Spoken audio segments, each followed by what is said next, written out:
Harish, the best academy. Good evening everyone. Welcome to the Harish Academy. This is Pratap. Today we will discuss April 14th, 2026 current affairs in detail. ఇవాళ మన first topic ఒక important conference, ఒక ముఖ్యమైన సదస్సు, 9th Indian ocean conference 2026, 9వ హిందూ మహాసముద్ర సదస్సు. ఈ 9th ఇండియన్ ఓషియన్ కాన్ఫరెన్స్ 2026 సక్సెస్ఫుల్గా మౌరీషియస్ కంట్రీలో ముగిసింది. మౌరీషియస్ దేశంలో ఈ యొక్క సదస్సు సక్సెస్ఫుల్గా కన్క్లూడ్ అయ్యింది. మరి ఇక్కడ ఎగ్జామ్ పాయింట్ ఆఫ్ వ్యూ మనం తెలుసుకోవాల్సింది, ఎప్పుడైనా ఏదైనా ఒక సమ్మిట్ లేదా ఒక కాన్ఫరెన్స్ వార్తల్లో ఉన్నప్పుడు దీనికి సంబంధించి ఎప్పుడు జరిగింది, ఎక్కడ జరిగింది, దీని యొక్క ముఖ్య ఉద్దేశం ఏంటి, అటువంటి బేసిక్ థింగ్స్ అండి. ఈ కాన్ఫరెన్స్ ఏప్రిల్ 10th నుంచి 12th వరకు, ఏప్రిల్ 10th నుంచి 12th 2026 జరిగింది. మౌరీషియస్ కంట్రీలో జరిగింది. మరి దీని ముఖ్య ఉద్దేశం ఏంటి?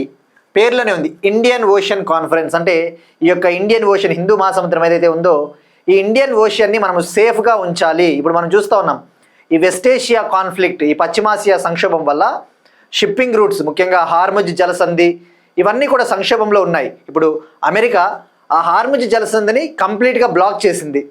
ఇరాన్కు వెళ్ళే ఈ యొక్క షిప్స్ ఏవైతే ఉంటాయో వాటిని ఇరాన్కు వెళ్ళనివ్వకోకుండా, ఆయిల్ షిప్స్ వెళ్ళనివ్వకుండా అమెరికా ఆ హార్ముజ్ జలసంధిని బ్లాక్ చేసింది.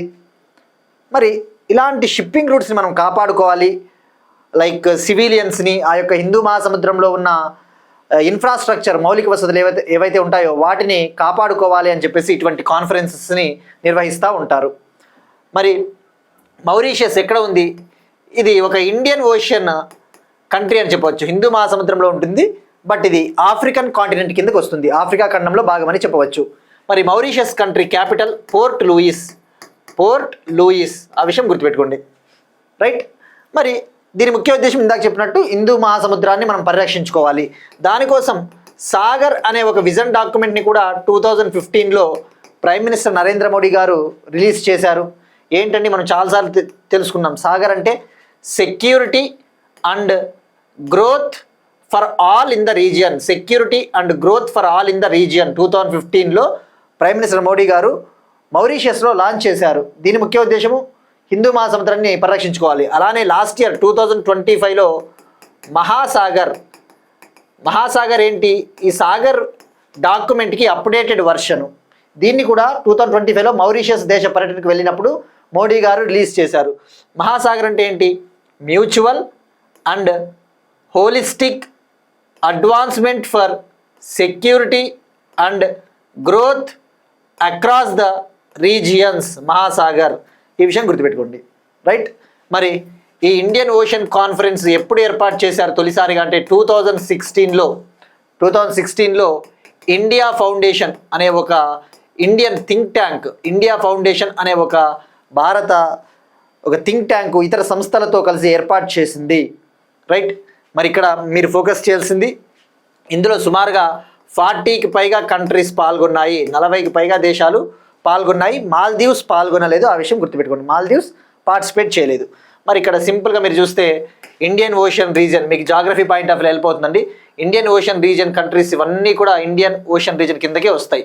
ఇదంతా కూడా ఈ ఇండియా, పాకిస్తాను, ఈ వెస్ట్ ఏషియా, ఈ ఆఫ్రికన్ కంట్రీస్ ఏవైతే ఉంటాయో, మౌరీషియస్, షీషెల్స్, సోమాలియా, ఈ సౌత్ ఈస్ట్ ఏషియన్ కంట్రీస్, ఇవన్నీ కూడా హిందూ మహాసముద్రంలో భాగమని చెప్పవచ్చు. ఇందులో సబ్ రీజియన్స్ ఉంటాయి, Africa, middle east, south Asia, అలాగా. సో ఇది సరిపోతుందండి. ఇండియన్ ఓషన్ కాన్ఫరెన్స్ 9వ ఎడిషన్ అన్న విషయం గుర్తుపెట్టుకోండి. మరి థీమ్ వచ్చేసి collective stewardship for Indian ocean governance, collective stewardship for Indian ocean governance. But anyway, theme is not that much important. Next one, ఒక important programme, ఈ సేఫ్ హర్ అనే ఒక ప్రోగ్రామ్ని ఎలక్ట్రానిక్స్ మంత్రిత్వ శాఖ లాంచ్ చేసింది. Ministry of electronics and information technology మంత్రిత్వ శాఖ లాంచ్ చేసింది. దీన్నే మీటీ అంటారు. మీటీ అని గుర్తుపెట్టుకోండి. మీటీ అంటే ministry of electronics and information technology. మరి ఎలక్ట్రానిక్స్ మంత్రి ఎవరు మనకి? అశ్విని వైష్ణవ్ గారు. మరి ఈ సేఫ్ హర్ ప్రోగ్రామ్ ముఖ్య ఉద్దేశం ఏంటి? పేర్లోనే ఉంది ఇక్కడ. హర్ అంటే ఇది మహిళలకు సంబంధించిన ఒక స్కీము. ఇది cyber security awareness training program. Cyber security awareness training program అంటే ఏంటి? ఈ యొక్క సైబర్ సెక్యూరిటీ పట్ల, ఈ సైబర్ ముప్పుల పట్ల అవగాహన తీసుకురావాలి. ఈ సైబర్ దాడులను ఎదుర్కోవడానికి అవసరమైన శిక్షణ ఇవ్వాలి. మరి ఈ ప్రోగ్రాంలో భాగంగా గ్రామీణ భారతదేశంలో సుమారుగా 10 లక్షల మంది సైబర్ సఖీలకు శిక్షణ ఇవ్వడం జరుగుతుంది. ఈ సేఫర్ ప్రోగ్రామ్ అనేది cyber security awareness training program. ఈ ప్రోగ్రామ్ ముఖ్య ఉద్దేశం ఏంటి? రూరల్ ఇండియాలో 1 మిలియన్ సైబర్ సఖీస్, 1 మిలియన్ అంటే 10 lakh, 1 మిలియన్ సైబర్ సఖీస్కి అవసరమైన ఎంపవర్మెంట్, అవసరమైన ట్రైనింగ్ ఇవ్వడం జరుగుతుంది. మరి సఖీ అంటేనే ఉమెన్ అని అర్థము. అంటే మహిళలను సైబర్ రంగంలో తీర్చిదిద్దాలి, సైబర్ రంగంలో శిక్షణ ఇవ్వాలి, వాళ్ళకి అవగాహన తీసుకురావాలంటే ఇటువంటి ముప్పులు ఎదురయ్యే ఛాన్సెస్ ఉంటాయి, మీరు డిజిటల్ మీడియాని సేఫ్గా వాడాలి, అటువంటి అవగాహన కార్యక్రమాలు, శిక్షణ ఇవ్వడం జరుగుతుంది. మరి దీన్ని లాంచ్ చేసిన మంత్రిత్వ శాఖ ఎలక్ట్రానిక్స్ మంత్రిత్వ శాఖ. స్పెసిఫిక్గా ఆర్గనైజేషన్ అని చెప్పాలి అంటే సీడాక్ సంస్థ లాంచ్ చేసింది. ఇది ఎలక్ట్రానిక్స్ మంత్రిత్వ శాఖ కింద ఉంటుంది. C-DAC, centre for development of advanced computing, centre for development of advanced computing. దీని హెడ్ క్వార్టర్స్ పూణే. ఇది ఎలక్ట్రానిక్స్ మినిస్ట్రీ కింద ఉంటుంది. ఈ సీడాక్ మరియు రిలయన్స్ ఫౌండేషన్ కలిసి జాయింట్గా లాంచ్ చేశాయి, సంయుక్తంగా లాంచ్ చేశాయి. సో గుర్తుపెట్టుకోండి. మరి ఈ ప్రోగ్రాంలో భాగంగా నెక్స్ట్ 3 yearsలో వీళ్ళకి అవసరమైన ట్రైనింగ్ ఇస్తారు. అంటే 2029 వరకు ఈ ప్రోగ్రామ్ అనేది కంటిన్యూ అవుతుంది. గుర్తుపెట్టుకోండి. C-DAC head quarters Pune, Maharashtra. మరి ఈ సీడాక్ ముఖ్య ఉద్దేశం ఏంటంటే ఇండియాలో సూపర్ కంప్యూటర్ని వాటిని తయారు చేసే బాధ్యత ఈ సీడాక్ సంస్థ తీసుకుంటుంది. నెక్స్ట్ వన్, ఒక ఇంపార్టెంట్ స్కీమ్ ఆంధ్రప్రదేశ్కి సంబంధించి మత్స్యకార భరోసా పథకం. మత్స్యకార భరోసా పథకం ఆంధ్రప్రదేశ్ గవర్నమెంట్ ఒక కీలకమైన నిర్ణయం తీసుకునింది. ఏప్రిల్ 15th నుంచి జూన్ 14th వరకు మెకనైజ్డ్ మరియు మోటార్ బోట్ల ఆధారిత ఫిషింగ్ను బ్యాన్ చేస్తూ ఉన్నట్టు నిర్ణయం తీసుకునింది. ఆంధ్రప్రదేశ్ గవర్నమెంట్ ఏప్రిల్ 15th నుంచి జూన్ 14th వరకు మోటార్ బోట్ల ఆధారిత ఫిషింగ్ను నిషేధిస్తూ ఉన్నట్టు నిర్ణయం తీసుకునింది. Andhra Pradesh government imposed ban on mechanized and motorized fishing boats from April 15th to June 14th. అంటే నియర్లీ 2 months అని చెప్పవచ్చు. 60 రోజుల పాటు ఈ మోటార్ బోట్లు ఉంటాయి కదండి, అంటే నాన్ ట్రెడిషనల్ బోట్స్, సహజ బోట్లు కాకోకుండా ఈ లైక్ మోటార్ ఆధారంగా పనిచేసే మెకనైజ్డ్ బోట్లు. ఇవేంటంటే ఇవి కొద్దిగా ఫిషింగ్కి ఇబ్బంది అని చెప్పవచ్చు.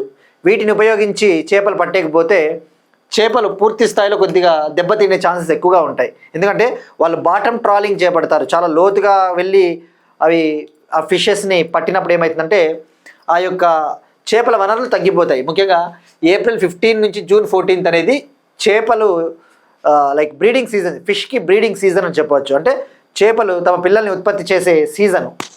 మరి ఈ బ్యాన్ వేయకపోతే ఆ యొక్క మత్స్య సంపద అంతరించిపోతుంది అని చెప్పేసి ఏప్రిల్ 15th నుంచి జూన్ 14th వరకు మోటార్ బోట్స్ ఫిషింగ్ని బ్యాన్ చేసింది. మరి ఇప్పుడు వాళ్ళకి ఎలాగా, ఆ కుటుంబాలకి, ఆ మత్స్యకార కుటుంబాలకి, ఆ ఫిషర్మెన్ ఫ్యామిలీస్కి ఆంధ్రప్రదేశ్ గవర్నమెంట్ మత్స్యకార భరోసా స్కీమ్ కింద రిలీఫ్ పేమెంట్గా 20,000 రూపాయలని ఒక కుటుంబానికి 20,000 రూపీస్ని అందించబోతా ఉంది. ఆ యొక్క ఫిషర్మెన్ ఫ్యామిలీకి ఈచ్ ఫ్యామిలీకి 20,000 రూపీస్ రిలీఫ్ పేమెంట్గా అందించబోతా ఉంది. అంటే ఒక నష్టపరిహారం అన్నట్టుగా వాళ్ళకి, అంటే వాళ్ళకు ఉపశమనం అని చెప్పవచ్చు. సో ఇక్కడ ఆ స్కీమ్ పేరు గుర్తుపెట్టుకోండి. ఇక మనం చాలాసార్లు డిస్కస్ చేసుకున్నాం. ఫిషరీస్ ప్రొడక్షన్లో, ఈ యొక్క మత్స్య సంపదలో, మత్స్య ఉత్పత్తిలో, చేపల ఉత్పత్తిలో వరల్డ్లో ఫస్ట్ ప్లేస్ చైనా ఉంది, సెకండ్ ఇండియా ఉంది. మరి అంతర్జాతీయ చేపల ఉత్పత్తిలో భారతదేశం వాటా 8%. గ్లోబల్ ఫిషరీస్ ప్రొడక్షన్లో ఇండియాస్ షేర్ 8%. ఇండియాలో అత్యధికంగా చేపలను ఉత్పత్తి చేస్తూ ఉన్న రాష్ట్రం అంటే మత్స్య సంపద Andhra Pradesh. Highest fish producing state in the country Andhra Pradesh, because we have a huge sea coast. Next one, ఎకానమీకి సంబంధించి ఒక ఇంపార్టెంట్ టాపిక్ అండి. Startup India fund of funds 2.0. Startup India fund of funds 2.0. Government of India, భారత ప్రభుత్వము startup India fund of funds 2.0ని notify చేసింది, దీన్ని తీసుకొని వచ్చింది. మరి దీన్ని అనౌన్స్ చేసింది, దీన్ని నోటిఫై చేసిన మంత్రిత్వ శాఖ ministry of commerce and industry. Ministry of commerce and industry ఈ మంత్రిత్వ శాఖ కింద ఉండే department for the promotion of industry and internal trade. Department for the promotion of industry and internal trade ఈ స్కీమ్ని నోటిఫై చేసింది. మరి తెలుగులో ఏమని చెప్తారు ఈ department for the promotion of industry and internal trade అని? పరిశ్రమలు అంతర్గత వాణిజ్య ప్రోత్సాహక విభాగము. ఏ మంత్రిత్వ శాఖ కింద ఉంటుంది? పరిశ్రమలు మరియు వాణిజ్య మంత్రిత్వ శాఖ కింద ఉంటుంది. ఎవరున్నారు దానికి మంత్రిగా? ప్రస్తుతం పీయూష్ గోయల్ గారు. మరి ఇక్కడ ఏంటి అసలు ఈ startup India fund of funds 2.0? ఇది ఇండియాలో స్టార్టప్స్ని డెవలప్ చేయడం కోసము ఏర్పాటు చేసిన ఒక ఫండ్. మరి ఫస్ట్ స్టార్టప్ అంటే మనం ఒక డెఫినేషన్ తెలుసుకోవాలండి. అంకుర సంస్థ అంటే ఏంటి? మనం ఇటీవల తెలుసుకున్నాం ప్రీవియస్ క్లాసెస్లో. స్టార్టప్ అంటే ఇప్పుడు దీనికి డెఫినేషన్ మార్చింది భారత ప్రభుత్వం, కొత్త నిర్వచనం ఇచ్చింది. ఏ కంపెనీని స్టార్టప్గా పరిగణిస్తారు? Which company? ఏ కంపెనీని స్టార్టప్గా రికగ్నైజ్ చేస్తారు, ఐడెంటిఫై చేస్తారు? ఒక కంపెనీ ఏర్పాటు చేసిన తర్వాత, ఒక కంపెనీ ఏర్పాటు చేసిన నాటి నుంచి 10 years వరకు, 10 ఏళ్ల వరకు దాన్ని స్టార్టప్గా పరిగణిస్తారు, కన్సిడర్ చేస్తారు. అలానే ఆ కంపెనీ యొక్క యాన్యువల్ టర్నోవర్ 200 crore వరకు ఉంటే, 200 కోట్ల వరకు వార్షిక ఆదాయం, సంవత్సరానికి 200 కోట్ల వరకు ఆదాయం ఉంటే దాన్ని స్టార్టప్ కంపెనీగా పరిగణిస్తారు. గుర్తుపెట్టుకోండి, startup which is a company, which company can be considered as a startup? A company which is 10 years old from the date of its incorporation or from the date of its registration, and at the same time which is having up to 200 crores as an annual turnover, right? That is startup. మరి స్టార్టప్కి ఏదైనా scheme ఉందా? Startup India scheme ఉంది కదా. Startup India స్కీమ్ని ఎప్పుడు launch చేశారు? 2016 January 16th. మరి అందుకే కదా ఎవ్రీ ఇయర్ January 16th జాతీయ స్టార్టప్ల దినోత్సవంగా సెలబ్రేట్ చేసుకుంటాం. Startup India 2016 January 16. మరి 2016లోనే ఈ స్టార్టప్లను డెవలప్ చేయడం కోసం startup India fund of funds 1.0ని లాంచ్ చేసింది ఈ యొక్క భారత ప్రభుత్వం. స్టార్టప్ ఫండ్ ఆఫ్ ఫండ్స్ 1.0 అంటే ఫండ్ ఆఫ్ ఫండ్స్ అంటే ఇక నిధులకే నిధి, భారీ నిధి, రైట్? నిధులకే నిధి, భారీ నిధి అన్నట్టుగా వస్తుంది meaning, right? Fund of funds అంటే it's like a huge amount of fund, చాలా ఎక్కువ ఉంటుంది అమౌంట్ దాంట్లో, రైట్? మరి ఇక్కడ మీరు ఫోకస్ చేస్తే స్టార్టప్ ఫండ్ ఆఫ్ ఫండ్స్ 1.0ని 2016లో లాంచ్ చేశారు. ఇప్పుడు 2.0ని ఇప్పుడు లాంచ్ చేశారు 2026లో. మరి ఇక్కడ ఫోకస్ చేసింది 1 by 1 స్టార్టప్ డెఫినేషన్ తెలుసుకున్నాము. మరి ఇది వేటిపైన ఫోకస్ చేస్తుంది? వేటిపైన ఫోకస్ చేస్తుంది? దీనికి కేటాయించిన బడ్జెట్ ఎంత? ఈ startup India fund of funds 2.0కి 10,000 crore కేటాయించారు, 10,000 కోట్లు, రైట్? మరి వేటిపైన ఇది ఫోకస్ చేస్తుంది? మెయిన్గా ఇది 4 segments పైన ఎక్కువగా ఫోకస్ చేస్తుంది. టెక్ ఆధారిత వినూత్న తయారీ స్టార్టప్స్ అంటే టెక్నాలజీ ఆధారంగా నడిచే ఇన్నోవేషన్ స్టార్టప్స్, డీప్ టెక్నాలజీ కంపెనీలు. నిన్ననే మనం తెలుసుకున్నాం డీప్ టెక్నాలజీ కంపెనీలు అంటే ఆర్టిఫిషియల్ ఇంటెలిజెన్స్, బ్లాక్ చైన్ అట్లాంటి టెక్నాలజీల్లో నడిచే కంపెనీలు. అలానే ప్రాథమిక అభివృద్ధి దశలో ఉన్న అంకురాలు అంటే ఏంటి, స్టార్టింగ్ స్టేజ్లో ఉన్న స్టార్టప్స్, అటువంటి వాటిని ఫోకస్ చేస్తుంది. వీటికి వెంచర్ క్యాపిటల్ని సమీకరిస్తుంది, వీటి కోసము వెంచర్ క్యాపిటల్ని కలెక్ట్ చేస్తుంది. ఇక్కడ వెంచర్ క్యాపిటల్ నేను చాలాసార్లు చెప్పినానండి, ఇలాంటి పేపర్ క్లిప్పింగ్స్ నేను అప్పుడప్పుడు పెట్టడానికి ముఖ్య ఉద్దేశం ఏంటి అంటే, మీరు పేపర్ చదివేటప్పుడు ఆ కీ టర్మ్స్ని ఎకానమీకి లింక్ చేసుకోవాలి. రేపు పొద్దున మీరు ఎకానమీకి ఏదైనా ఒక బుక్ చదివేటప్పుడు ఇలాంటివే వస్తాయి, వెంచర్ క్యాపిటల్, ఏంజల్ ఇన్వెస్టర్స్. మీకు ఇప్పుడు ఈజీ అయిపోతుంది నేను చెప్పే పాయింట్. ఇక్కడ వెంచర్ క్యాపిటల్ అన్నాడు. ఏమన్నాడు? ఈ యొక్క ఫండ్ ఆఫ్ ఫండ్స్ 2.0 ఈ యొక్క స్టార్టప్ కంపెనీలకు అవసరమైన వెంచర్ క్యాపిటల్ని సమీకరిస్తుంది, సేకరిస్తుంది అన్నాడు. మరి వెంచర్ క్యాపిటల్ ఇలాంటిది ఎగ్జామ్లో అడుగుతాడా అంటే డైరెక్ట్గా అడుగుతాడండి. యూపీఎస్సీలోనే డైరెక్ట్గా అడిగాడు. యూపీఎస్సీ ప్రిలిమ్స్ 2014లోనే డైరెక్ట్ క్వశ్చన్ అడిగాడు. వెంచర్ క్యాపిటల్ అంటే అర్థం ఏంటి? ఇక్కడ ఉంది కదా వెంచర్ క్యాపిటల్. మరి ఇక్కడేమో డైరెక్ట్గా యూపీఎస్సీ ప్రిలిమ్స్ 2014లో వెంచర్ క్యాపిటల్ అంటే ఏంటి అన్నాడు. వెంచర్ క్యాపిటల్ అంటే ఈ యొక్క కొత్త కంపెనీలకి అంటే స్టార్టప్ కంపెనీలకి లాంగ్ టర్మ్లో అందించే ఒక ప్రైవేట్ పెట్టుబడి, long term startup capital provided to new entrepreneurs. గుర్తుపెట్టుకోండి, ఒక ప్రైవేట్ క్యాపిటల్ అని చెప్పవచ్చు. ఇది అంటే ప్రైవేట్ కంపెనీలు, బాగా డబ్బున్న కంపెనీలు అటువంటివి ఈ అంకురాలకి ఇస్తూ ఉంటాయి. సో ఇక్కడ అగైన్ అండ్ ఐఎమ్ సేయింగ్ అండి, యూపీఎస్సీ క్వశ్చన్స్ కదా ఇవి, మన గ్రూప్స్కి అడుగుతాడా? యూపీఎస్సీ క్వశ్చన్స్ మీరు అబ్జర్వ్ చేస్తే ఎవరైతే ఏపీ గ్రూప్ 2 మెయిన్స్ రాశారో లాస్ట్ ఇయర్, అందులో ఒక క్వశ్చన్ అడిగాడు సైబర్ సెక్యూరిటీకి సంబంధించి. మీరు కావాలంటే క్రాస్ చెక్ చేసుకోండి క్వశ్చన్ పేపరు. సైబర్ సెక్యూరిటీకి ఎస్ఎన్టీలో ఒక క్వశ్చన్ అడిగాడు. ఏమంటే, ఇటీవల కొన్ని పదాలను మనం వార్తల్లో చూసాము, అవి వానాక్రయి, పెట్టాక్రయి అనే పదాలని మనం వార్తల్లో చూసాము. ఆ పదాలు వేటికి సంబంధించినవి చెప్పేసి ఆప్షన్లు ఇచ్చాడు. అవి సైబర్ అటాక్స్, వానాక్రై, పెట్టాక్రై. అది యూపీఎస్సీలో గతంలో అడిగాడు. ఆ క్వశ్చన్ని రిపీట్ చేశాడు ఏపీ గ్రూప్ 2 మెయిన్స్లో. క్వశ్చన్ పేపర్స్ యూపీఎస్సీ అయినా కూడా కాపీ కొడతారండి. అంటే క్వశ్చన్ డైరెక్ట్గా కాపీ కొట్టరు, కాన్సెప్ట్ని కాపీ కొడతారు. సో నేను అందుకే అగైన్ అండ్ అగైన్ మళ్ళీ మీకు చెప్పేది మీ మంచి కోసమే. ప్రీవియస్ ఇయర్స్ పేపర్స్ చూస్తే మీ పని చాలా సులభతరం అవుతుంది. ప్రీవియస్ ఇయర్స్ పేపర్స్ చూడుకోకుండా పోతే మాత్రం కాంపిటీషన్లో వెనకబడిపోయినట్టే. ఓన్లీ కరెంట్ అఫైర్స్ క్లాస్ చూసినా వేస్టే. ప్రీవియస్ ఇయర్ పేపర్స్ డెఫినెట్లీ చూడండి.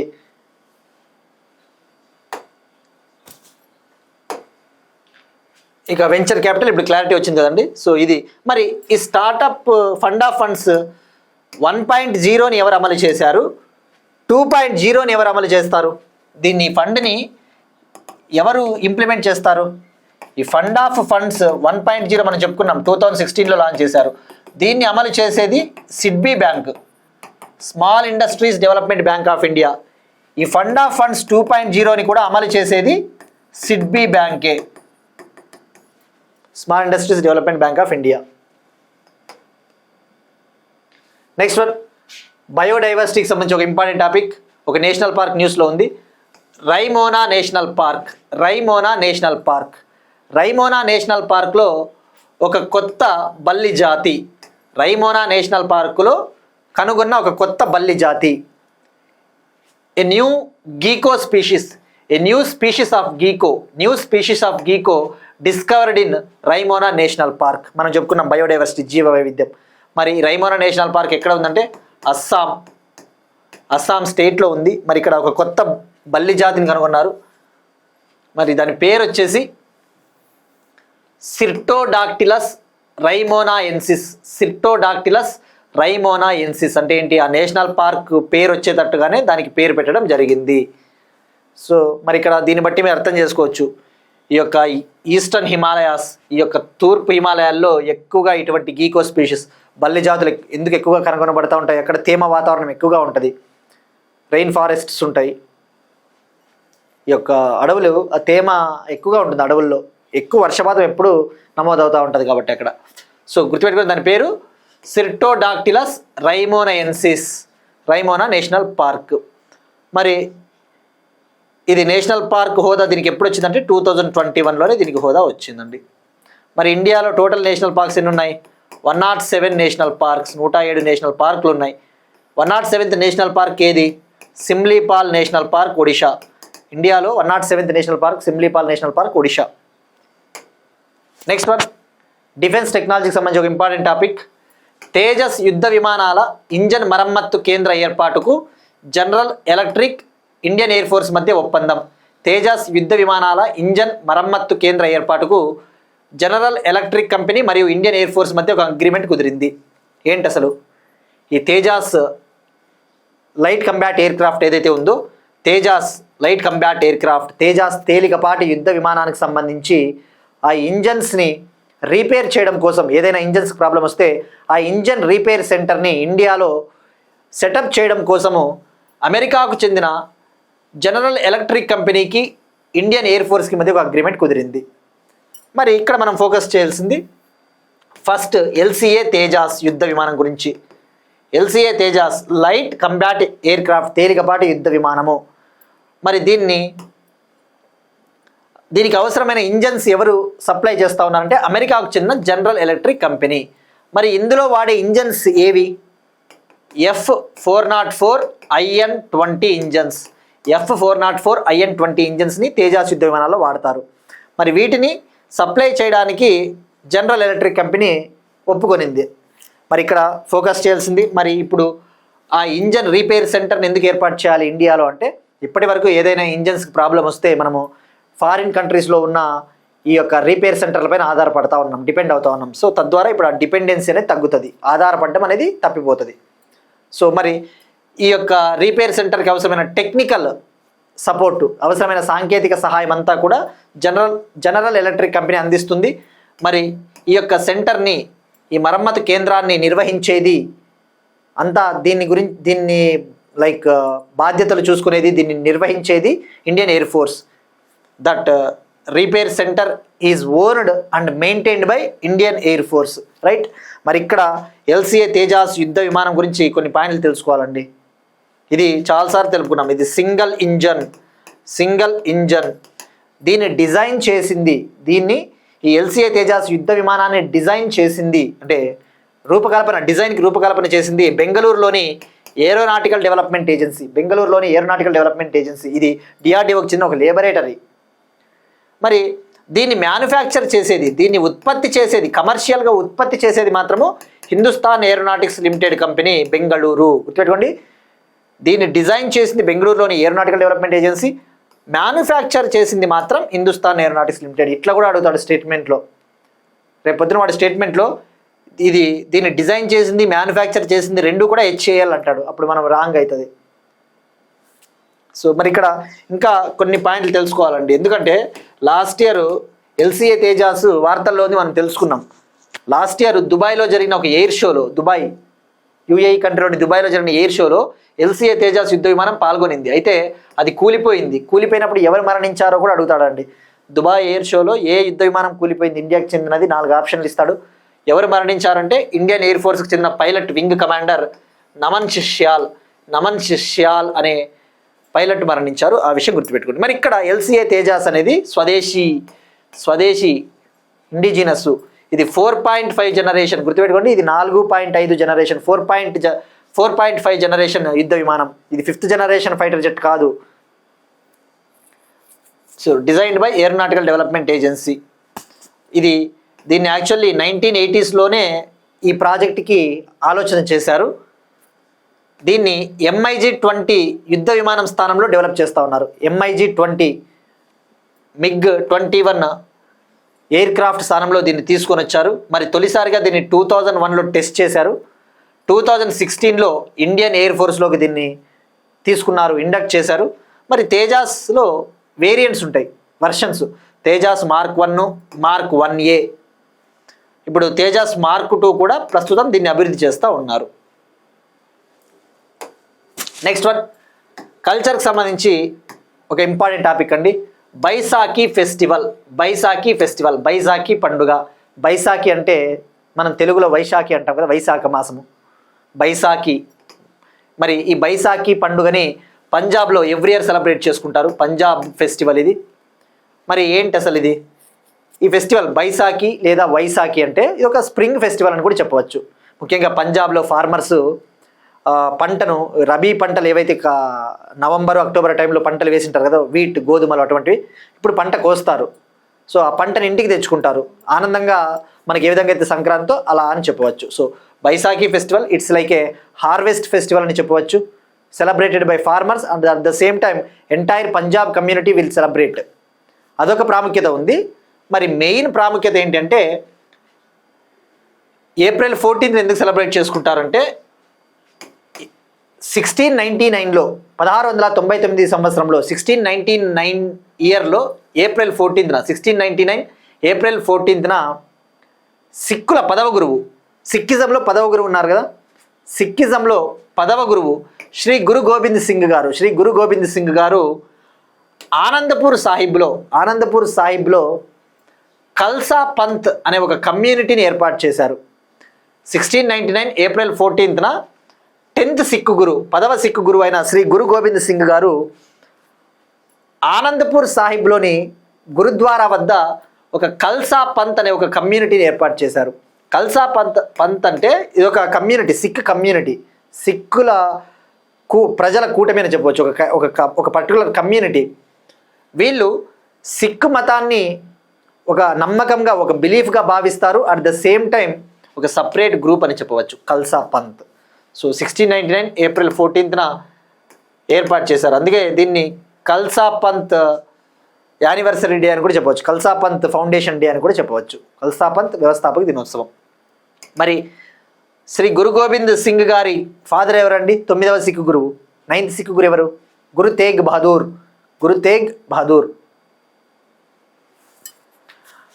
పంజాబ్లో ప్రకాష్ పురబ్ అనే ఒక ఫెస్టివల్ని కూడా సెలబ్రేట్ చేసుకుంటారు. ప్రకాష్ పురబ్ అంటే ముఖ్యంగా ఈ సిక్కు గురువులు ఎవరైతే ఉన్నారో 10 సిక్కు గురువులు, ఆ 10 సిక్కు గురువుల బర్త్ యానివర్సరీలు, జయంతులను, అలానే వాళ్ళు సిక్కిజానికి వాళ్ళు రావడం ద్వారా జ్ఞానం అనేది భూమికి వచ్చింది అన్న ఒక నమ్మకంతో ప్రకాష్ పురబ్ అనే ఒక దినోత్సవాన్ని కూడా సెలబ్రేట్ చేసుకుంటారు. జనరల్గా ప్రకాష్ పురబ్ అంటే ఈ సిక్కు గురువుల జయంతులు అని చెప్పవచ్చు, బర్త్డేలు అని చెప్పవచ్చు. సో ఈ పాయింట్ కూడా యాడ్ చేసుకోండి. ఎగ్జామ్ పాయింట్ ఆఫ్ వ్యూలో అడగకపోవచ్చు కానీ బట్ మీకు హెల్ప్ అవుతుంది నాలెడ్జ్.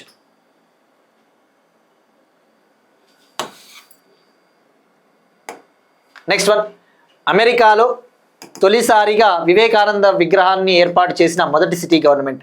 అమెరికాలో తొలిసారిగా వివేకానంద గారి విగ్రహాన్ని ఏర్పాటు చేసిన మొదటి సిటీ గవర్నమెంట్. అమెరికాలో ఫస్ట్ టైం ఒక సిటీ గవర్నమెంట్ వివేకానంద గారి స్టాచ్యూని ఏర్పాటు చేయడం జరిగింది. బ్రాంజ్ స్టాచ్యూ, కాంస్య విగ్రహాన్ని ఏర్పాటు చేయడం జరిగింది. మరి ఏ రాష్ట్రము అంటే ఏ సిటీ అంటే Seattle city, city of Seattle, city of Seattle. మరి ఇక్కడ బ్రాంజ్ స్టాచ్యూని ఏర్పాటు చేశారు. మరి ఎక్కడ ఏర్పాటు చేశారంటే సీటల్ సిటీలోని వెస్ట్ లేక్ స్క్వేర్ పార్క్ వద్ద, వెస్ట్ లేక్ స్క్వేర్ పార్క్ వద్ద. మరి స్వామి వివేకానంద గారు అంటే గుర్తు రావాల్సింది మనకి, ఇతను ఇండియన్ ఫిలసాఫర్, స్పిరిచువల్ లీడర్ అని చెప్పవచ్చు, తత్వవేత్త. 1893లో అమెరికాలోని చికాగోలో జరిగిన వరల్డ్స్ పార్లమెంట్ ఆఫ్ రిలీజియన్లో ఈయన పాల్గొని ప్రసంగించారు. 1893లో చికాగోలో జరిగిన వరల్డ్స్ పార్లమెంట్ ఆఫ్ రిలీజియన్ కాన్ఫరెన్స్లో ఈయన స్పీచ్ ఇవ్వడం జరిగింది. మరి ఈ యొక్క కాంస్య విగ్రహాన్ని సీటల్ గవర్నమెంట్కి ఎవరు ఇచ్చారు అంటే Indian council of cultural relations గిఫ్ట్గా ఇవ్వడం జరిగింది. Indian council of cultural relations సంస్థ సీటల్ సిటీకి బహుమతిగా ఇచ్చింది, ఏర్పాటు చేశారు. Next one, international relations point of వ్యూలో హంగరీ కంట్రీకి కొత్త ప్రైమ్ మినిస్టర్. హంగరీ దేశ నూతన ప్రధాని. హంగరీ కంట్రీలో పీటర్ మాగ్యా విన్ అయ్యాడు. పీటర్ మాగ్యా. మరి హంగరీ కంట్రీ అనేది ఇది యూరోపియన్ కంట్రీ, యూరోపియన్ యూనియన్లో భాగము. అలానే నాటోలో కూడా మెంబర్. ఇది నార్త్ అట్లాంటిక్ ట్రీటీ ఆర్గనైజేషన్, ఒక మిలిటరీ అలయన్స్, సైనిక కూటమి. అమెరికా ఆ నాటో పైన తీవ్రంగా నిరసన వ్యక్తం చేస్తూ ఉంది కదా. ఇరాన్ పైన మేము చేస్తూ ఉన్న యుద్ధానికి నాటో దేశాలు కలిసి రావట్లేదు అని చెప్పేసి తన నిరసన వ్యక్తం చేస్తూ ఉన్నాడు, అసంతృప్తిని, అసహనాన్ని, రైట్. సో మరి ఇప్పుడు ఆ హంగరీ కంట్రీలో ఎలక్షన్స్ జరిగాయి. పీటర్ మాగ్యర్ విన్ అయ్యాడు. మరి మొన్నటి వరకు హంగరీలో కంటిన్యూస్గా 16 ఇయర్స్ 16 ఏళ్ల పాటు విక్టర్ ఆర్బన్ అనే పర్సన్ ప్రైమ్ మినిస్టర్గా ఉన్నారు. అతన్ని డిఫీట్ చేశాడు పీటర్ మాగ్యర్. మరి ఇక్కడ మీరు చూస్తే మనం తెలుసుకోవాల్సిన ఎగ్జామ్ పాయింట్ ఆఫ్ వ్యూలో ఈ యొక్క పీటర్ మాగ్యర్ పార్టీ ఏంటి? విన్నింగ్ పార్టీ తిస్జా పార్టీ అతని పార్టీ. ఇతనిది సెంటర్ రైటిస్ట్ పార్టీ. అంటే అటు పూర్తిగా సెంట్రిస్ట్ ఐడియాలజీ ఉండదు, అటు పూర్తిగా రైటిస్ట్ ఐడియాలజీ ఉండదు, సెంటర్ రైటిస్ట్ ఐడియాలజీ ఉంటుంది. సో గుర్తుపెట్టుకోండి, ఇతని విన్నింగ్ పార్టీ పేరు తిస్జా పార్టీ. మరి ఇక్కడ మీరు చూస్తే యూరోపియన్ కంట్రీ హంగరీ, క్యాపిటల్ వచ్చేసి బుడాపెస్ట్. సో గుర్తుపెట్టుకోండి, హంగరీ అనేది యూరోపియన్ యూనియన్లో మెంబరు. యూరోపియన్ యూనియన్లో 27 కంట్రీస్ ఉంటాయి. హంగరీ అనేది నాటోలో కూడా మెంబరు. 32 కంట్రీస్ ఉంటాయి నాటోలో. ఇటువంటివి మీరు చూస్తే ఇటీవల నాటో దేశాలు అమెరికాకి సపోర్ట్ ఇవ్వడం లేదు. ముఖ్యంగా స్పెయిన్, మరో నాటో మెంబర్ కంట్రీ అయిన స్పెయిన్ ఇరాన్ యుద్ధంలో అమెరికా పాల్గొన్నందుకు గాను అమెరికా ఎయిర్ క్రాఫ్ట్కి అసలు స్పెయిన్ తన ఎయిర్ బేస్ని మూసివేసింది. Spain closed its air base for American aircraft due to its involvement in the Iran war, right. Spain. Next one, appointments, నియామకాలు. మొసాద్ కొత్త చీఫ్గా మిలిటరీ సెక్రటరీ జనరల్ రోమన్ గోఫ్మన్ను నియమించిన Israel prime minister Benjamin Netanyahu. Mossad కొత్త చీఫ్గా military secretary general Roman గోఫ్మాన్ను నియమించిన Israel prime minister Benjamin Netanyahu మొసద్కి న్యూ చీఫ్గా మిలిటరీ సెక్రటరీ జనరల్ రోమన్ గోఫ్మ్యాన్ని అపాయింట్ చేశారు Israel prime minister Benjamin Netanyahu. మరి ఏంటి ఇక్కడ ఈ మొసద్ అనేది, ఇది ఇజ్రాయెల్కు చెందిన ఒక ఇంటెలిజెన్స్ సంస్థ, ఈ యొక్క సమాచారాన్ని సేకరించే సంస్థ. ఇజ్రాయెల్కు చెందిన ఒక ఇంటెలిజెన్స్ సంస్థ, Israeli institute for intelligence and special operations. Israeli institute for intelligence and special operations, సింపుల్గా ఇజ్రాయలీ ఇంటెలిజెన్స్ సంస్థ అని గుర్తుపెట్టుకోండి. దాని పేరు మొసద్.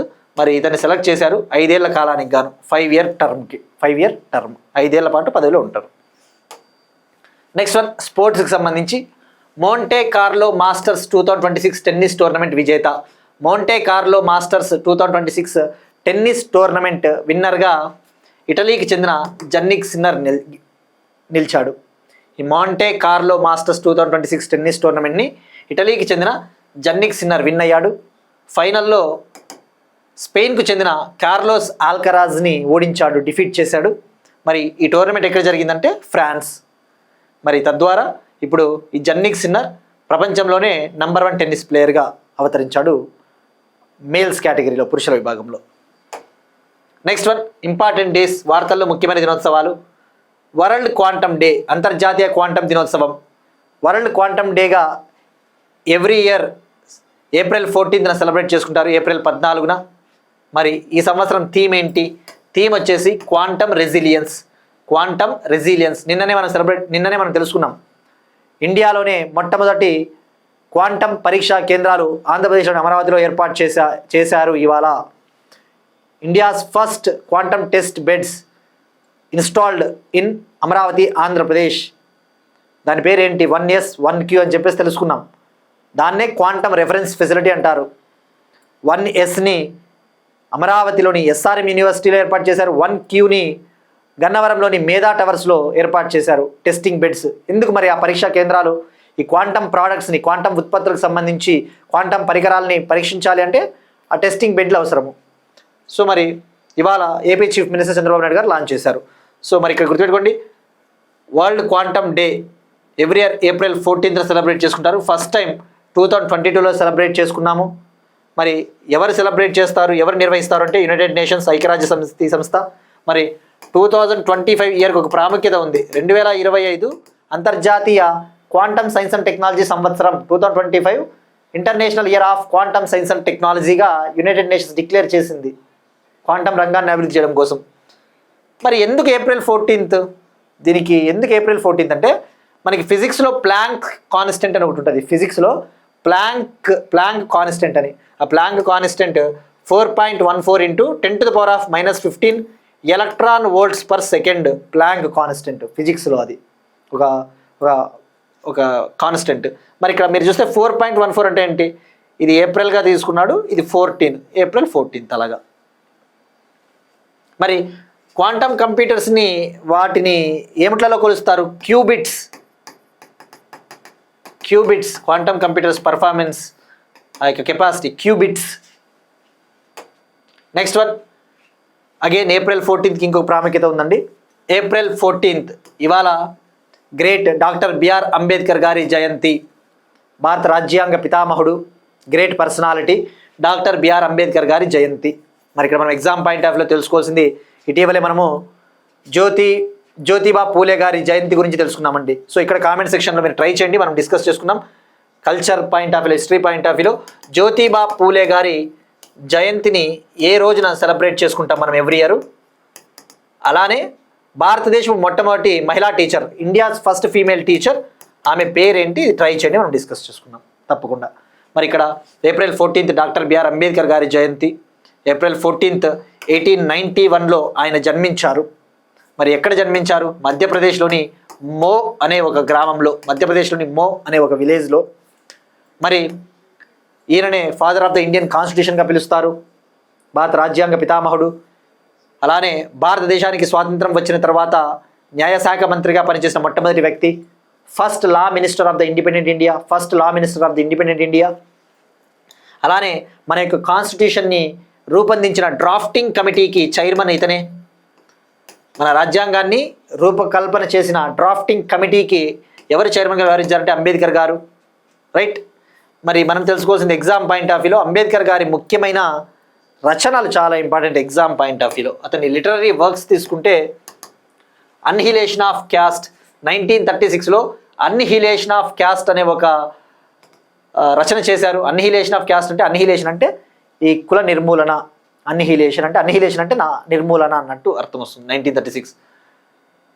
అలానే ఎకానమీకి సంబంధించి ఒక ముఖ్యమైన వర్క్ ఈయన రచించారు.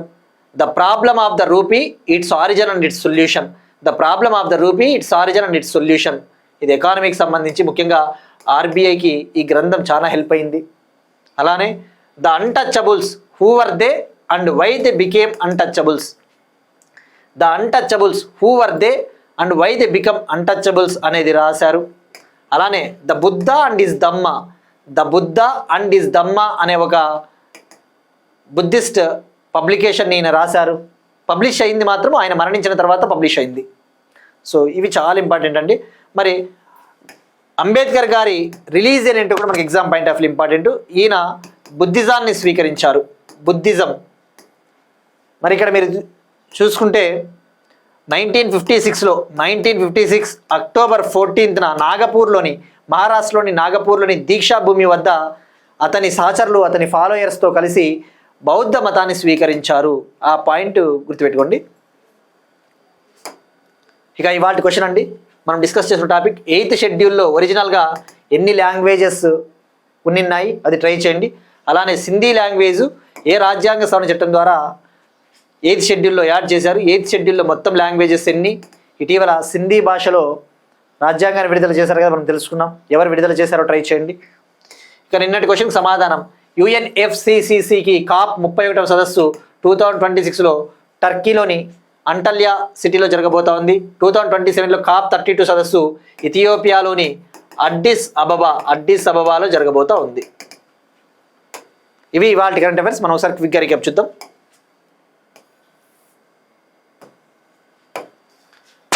9th ఇండియన్ ఓషన్ కాన్ఫరెన్స్ 2026 సక్సెస్ఫుల్గా మారిషియస్లో ముగిసింది. ఈ సేఫ్ హర్ ప్రోగ్రామ్ను లాంచ్ చేసిన ఎలక్ట్రానిక్స్ మంత్రిత్వ శాఖ. మత్స్యకార భరోసా పథకం Andhra Pradesh. Startup India fund of funds 2.0 దీనికి ఎంత కేటాయించింది? 10,000 crore, 10,000 కోట్లు కేటాయించడం జరిగింది.